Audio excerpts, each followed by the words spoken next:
Welcome viewers. 2015 ஆம்பூர்ல இருக்கக்கூடிய ஒரு சிறிய கிராமத்தில் நடந்த ஒரு அமானுஷ்யமான ஒரு திகிலான சம்பவத்தை தான் இன்னைக்கு நம்ம சேனல்ல டீப்பா அனலைஸ் பண்ண போறோம். எப்பயும் போல நம்ம வீடியோ ரொம்ப திகிலாவும் உங்களை பயம்புத்துற விதமாகவும் இருக்கதா போகுது.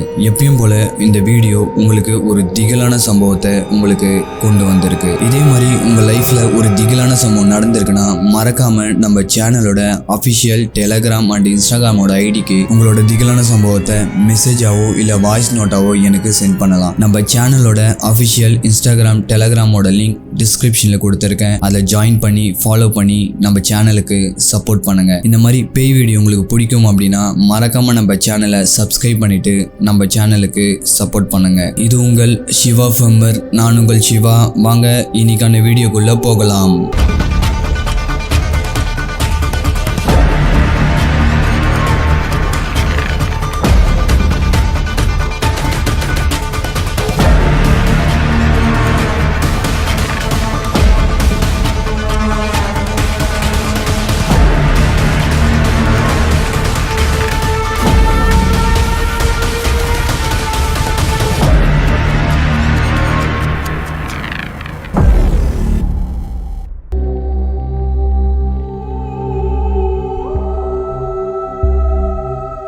இந்த ஆம்பூர்ல இருக்கக்கூடிய எல்லா கிராமமும் விவசாயத்தை நம்பி தான் வாழ்ந்துட்டு வந்திருக்காங்க. இங்க எல்லா கிராமமும் கிட்டத்தட்ட ஒரு 20 கிராமம் கிட்ட ஒன்னா சேர்ந்து தான் அறுவடை பண்ற பழக்கத்தை வச்சிருக்காங்க. இந்த சம்பவம் நடந்த கிராமத்துல 60 வயதான மாணிக்கம் அப்படின்ற தாத்தா வாழ்ந்துட்டு வந்திருக்காரு. இவரு என்னதான் வயசாகி இருந்தாலும் தன்னோட உடம்பு ஆரோக்கியத்தை ரொம்ப கட்டுப்பாட்டா வச்சுட்டு இருந்திருக்காரு. ஒரு 25-30 வயசு பசங்க என்ன வேலைலாம் பண்ணுவாங்களோ அதே வேலையை இவர் 60 வயசுல அந்த கிராமத்துல பார்த்துட்டு வந்திருக்காரு. இந்த கிராமத்துல என்ன விவசாயம் நடந்தாலும் அந்த அறுவடை பண்றப்போ இவரு தான் தலைமை எடுத்து அதை பொறுப்பேற்று முடிச்சு கொடுக்கற பழக்கம் இருந்திருக்கு. இவரோட கிராமம் மட்டும் கிடையாது, இவரோட கிராமத்தை சுத்தி இருக்கக்கூடிய 20 கிராமத்துக்கும் இந்த மாணிக்கம் என்ற தாத்தா ரொம்ப தலைவராக தான் இருந்திருக்காரு. எங்கெல்லாம் விவசாயத்தை அறுவடை பண்ணி தலைமையேற்று நடத்தி முடிக்க சொல்றாங்களோ இவரு அங்க போயிட்டு சம்பளத்தோட அந்த வேலையை முடிச்சு கொடுக்கற பழக்கம் இவருக்கு இருந்திருக்கு. ஆனா என்னதான் திறமைசாலியா இருந்தாலும் கரெக்டா இரவு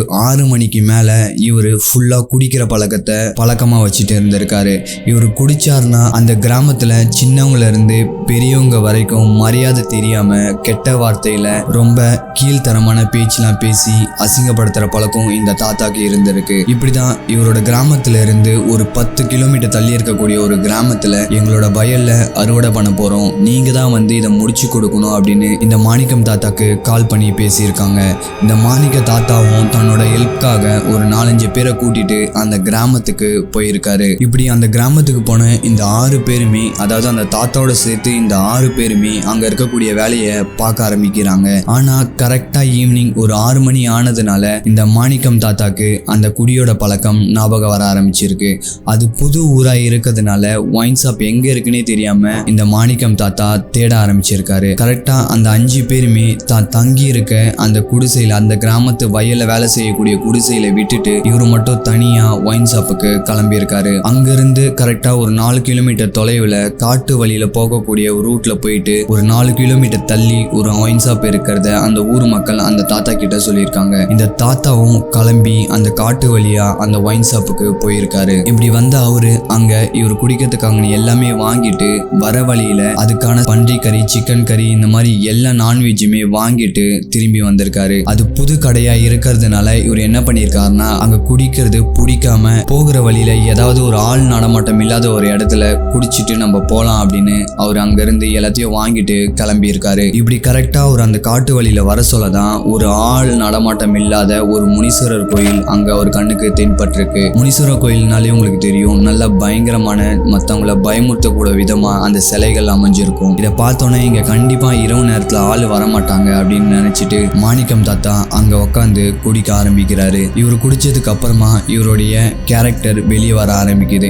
எப்படிலாம் தன்னோட ஊர்ல தன் சின்ன பசங்க இருந்து பெரிய பசங்க வரைக்கும் அசிங்கமா பேசி அவங்களை அசிங்கப்படுத்துவாரோ அதே மாதிரி அந்த இடத்துல பண்ண ஆரம்பிச்சிருக்காரு. ஆனா அங்க ஆட்கள் யாருமே இல்லாதனால அங்க இருக்கக்கூடிய முனீஸ்வர சாமி கிட்ட இவரோட வேலையை காட்ட ஆரம்பிச்சிருக்காரு. அந்த முனீஸ்வர சாமி கிட்ட போயிட்டு என்னையா என்ன முறைச்சு பாக்குற, நீ என்ன பெரிய ஆளா அப்படின்னு அந்த முனீஸ்வர சாமி கிட்ட கேட்டிருக்காரு. இந்த போதை தலைக்கு ஏறின இந்த மாணிக்க தாத்தா தன்னோட காலை எடுத்து அந்த முனீஸ்வர சாமி சிலைய மேல வச்சுட்டு தான் கையில இருந்த அந்த பன்றி கறி சிக்கன் கறி இது எல்லாத்தையுமே தூக்கி அந்த முனீஸ்வர சாமி மேலேயே அடிச்சிருக்காரு. நீ என்ன முறைச்சு பார்த்தனா உனக்கு இதுதான் நிலைமை அப்படின்னு அங்க ஒரு சில டைலாக்லாம் அவரு பேசியிருக்காரு. இவர் பண்ணிட்டு இருக்க அப்பதான் கரெக்டா இவர் இருக்க இடத்துல இருந்து ஒரு கொஞ்ச தூரம் தொலைவில் ஒரு மணி சவுண்ட் இவருக்கு கேட்க ஆரம்பிச்சிருக்கு. என்னதான் போதையில இருந்தாலும் அந்த மணி சவுண்டை கேட்டு இவரு பயப்பட ஆரம்பிச்சிருக்காரு. அந்த மணி சவுண்டு கேட்ட இடத்துல இருந்து ஒரு உயரமான, அதாவது ஒரு நார்மல் மனுஷன் மாதிரி இல்லாத ஒரு உயரமான ஒரு உருவம் இவருக்கு கண்ணுக்கு தெரிய ஆரம்பிச்சிருக்கு. ஐயோ இந்த முனீஸ்வர சாமி தான் வந்துட்டாரு அப்படின்னு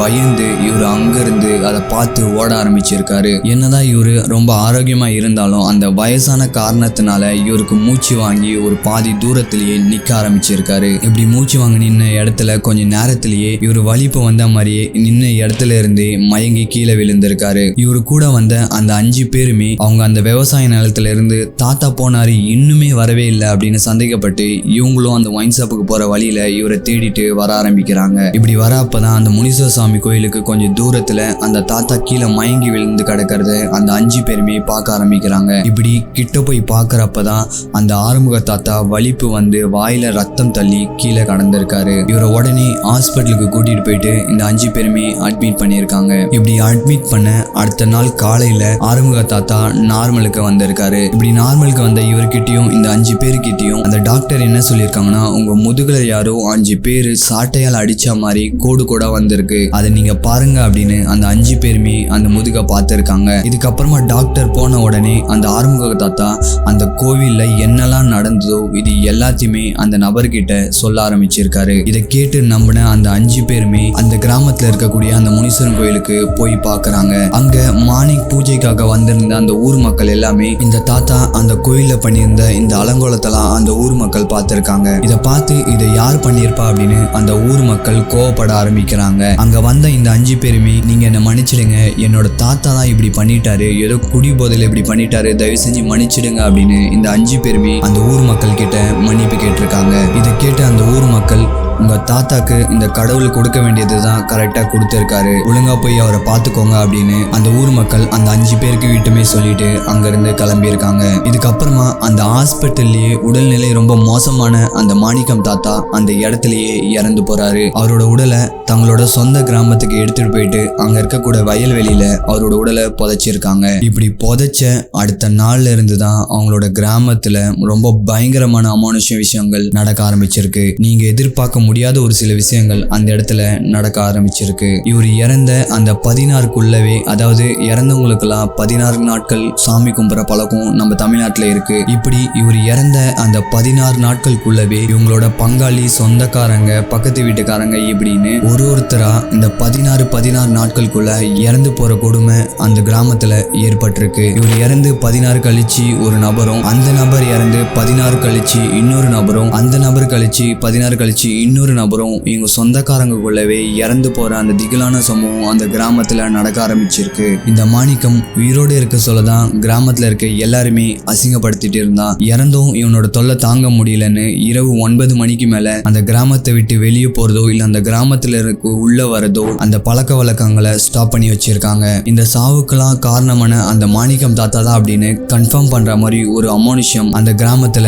நடக்க ஆரம்பிச்சிருக்கு. மார்னிங் எப்பயும் போல அந்த கிராமத்துக்கு பால் கொடுக்கக்கூடிய ஒரு நபர், அதாவது வேற கிராமத்துல இருந்து இந்த கிராமத்துக்கு பால் கொடுக்க ஒரு சில நபர்கள் மார்னிங் டைம்ல வருவாங்க. அவங்க கண்ணுக்கு இந்த மாணிக்கம் தாத்தா அந்த ஊரோட எல்லையில உங்களோட பாலை எனக்கு ஊத்திட்டு போங்க அப்படின்னு அவர் உயிரோட இருக்க சொல்ல என்ன உருவத்துல இருப்பாரோ அதே உருவத்துல அந்த மரத்து பக்கத்துல நின்னுட்டு இவங்கள பயமுறுத்தி இருக்காங்க. இப்படி பயந்து ஓடி போன இந்த பால்காரங்க எல்லாமே அடுத்த நாள் மதியம் டைம்ல இந்த ஊர் மக்களை கூப்பிட்டுட்டு இந்த விஷயத்த சொல்ல ஆரம்பிக்கிறாங்க. இதுக்கப்புறமா தான் இந்த ஊர் மக்கள் இத முழுசா இது மாணிக்க தாத்தாவோட காரணம் தான் அப்படின்னு நம்ப ஆரம்பிக்கிறாங்க. இதுக்கப்புறமா இது ஸ்டாப் ஆகிடும் பார்த்தா இதுக்கப்புறமா இந்த மாணிக்க தாத்தாவோட ஒரு சொந்தக்கார ஒருத்தர் அந்த கிராமத்துல வாழ்ந்துட்டு வந்திருக்காரு. இவருக்கு ஒரு 50ல இருந்து ஒரு 55 வயசு ஆகியிருக்கு. இவரு தன்னோட வீட்டுக்குள்ள காத்து வரல அப்படின்னு தன்னோட வீட்டு வெளியே ஒரு சின்ன மரக்கட்டுல போட்டு தூங்க ஆரம்பிச்சிருக்காரு. இப்படி தூங்கின இவரு கரெக்டா காலை ஒரு 3 மணி அளவுல இவரோட மனைவி நம்மளோட ஹஸ்பண்ட் வெளியே போய் படுத்தாங்க,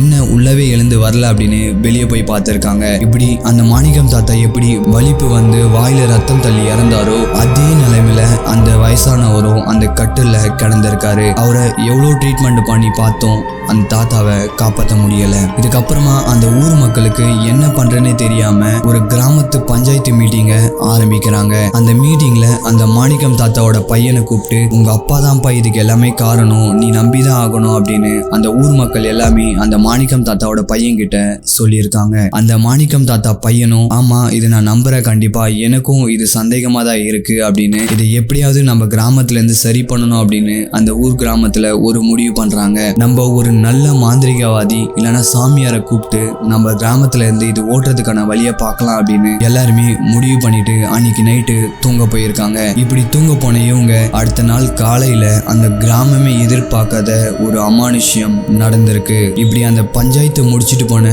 அந்த மாணிக்கம் தாத்தாவோட பையனும் இதே நிலைமையில அடுத்த நாள் காலையில தன்னோட வீட்டுல இறந்து போயிருக்காரு. இதுக்கப்புறமா தாமதப்படக்கூடாதுன்னு நினைச்சிட்டு 9 பலி விழுந்த இந்த கிராமத்துல இதுக்கப்புறம் எந்த பலியும் விழக்கூடாதுன்னு ஒரு சக்தி வாய்ந்த ஒரு மாந்திரிகர் ஒரு சாமியாரை தன்னோட கிராமத்துக்கு அந்த ஊர் மக்கள் வர வைக்கிறாங்க. இப்படி வர வச்சதுக்கு அப்புறமா அந்த சாமியார் என்ன சொல்லியிருக்காங்கன்னா உங்க கிராமத்தோட எல்லை சாமியான கன்னியம்மன் கோயிலுக்கு பால் அபிஷேகம் பண்ணுங்க. இப்படி அந்த கோயில இருக்கக்கூடிய அந்த 24 காவல் தெய்வத்தையும் ஊர்வலம் கொண்டு வாங்க. அதாவது கருப்பன், சொடலை சாமி இந்த மாதிரி உங்க காவல் தெய்வத்தை உங்க ஊர்ல ஊர்வலமா கொண்டு வந்து அதை மறுபடியும் கொண்டு போயிட்டு அந்த கன்னியம்மன் கோயிலையே ஒப்படைங்க அப்படின்னு சொல்லி இந்த பழக்கத்தை ஸ்டார்ட் பண்றாரு. இப்படி அந்த சாமியார் என்ன சொன்னாரோ இது எல்லாத்தையுமே அந்த கிராம மக்கள் உடனே பண்ணி ஆரம்பிச்சு அதை முடிச்சிருக்காங்க. இது பண்ணி முடிச்சதுக்கு அப்புறம் தான் அந்த கிராமத்துல ஒரு அமைதியான ஒரு நிலைமை ஏற்பட்டிருக்கு அப்படின்னு இந்த அமானுஷ்யத்தை பத்தி முழுசா தெரிஞ்ச அந்த ஆம்பூர் கிராமத்தை சேர்ந்த நம்மள சப்ஸ்கிரைபர்ல ஒருவரான